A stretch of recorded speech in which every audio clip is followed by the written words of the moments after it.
Bonjour, aujourd'hui on va voir comment transformer un affreux petit meuble en pin en meuble pour accueillir une vasque dans une salle de bain.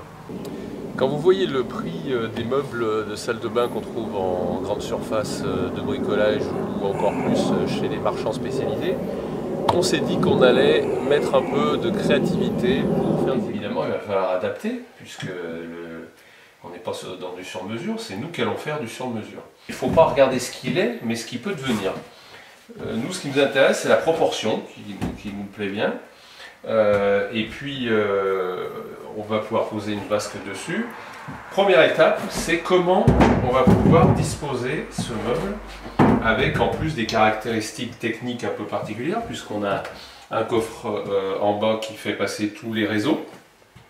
On a choisi une vasque en pierre de lave en promotion, 30 €, le meuble 10 €, donc pour l'instant on est à 40 €. Il y aura certainement un robinet qui vaudra peut-être dans les 60 €, enfin on va essayer de faire quelque chose à peu près dans les 100 €. Alors, on se pose la question bien évidemment de comment on va disposer la vasque, puisqu'il nous faut une vasque, un emplacement pour le robinet, et puis il faut qu'on ait un passage suffisant. On va donc reculer le meuble de la façon suivante. On va donc couper les pieds ici, appuyer le meuble sur donc cette partie-là va reposer sur le coffre, et on va rallonger les pieds à l'avant. On va donc couper les pieds arrière comme on l'a présenté, donc on trace.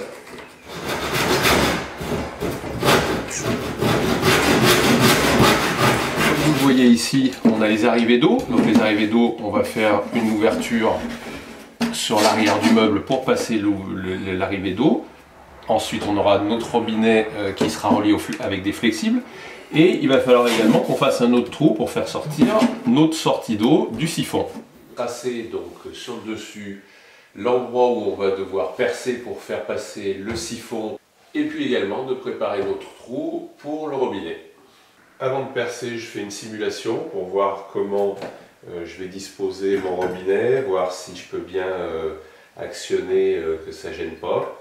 Et ensuite je trace et je perce.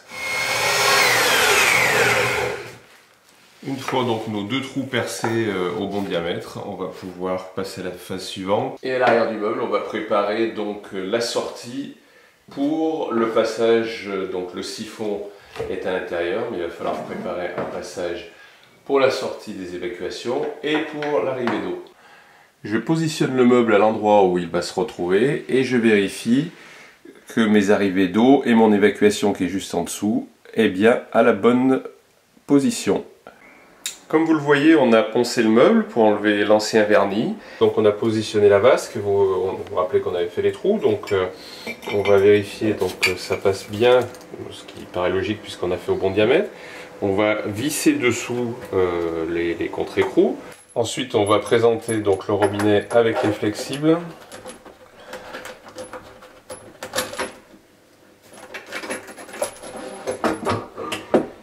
Ensuite on redémonte et on fera la finition choisie pour le meuble.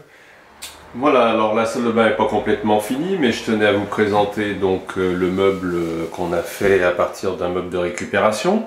Ici un faux tiroir qu'on va coller, en fait on l'a coupé à moitié pour pouvoir faire passer donc les raccordements des flexibles et le siphon avec l'évacuation.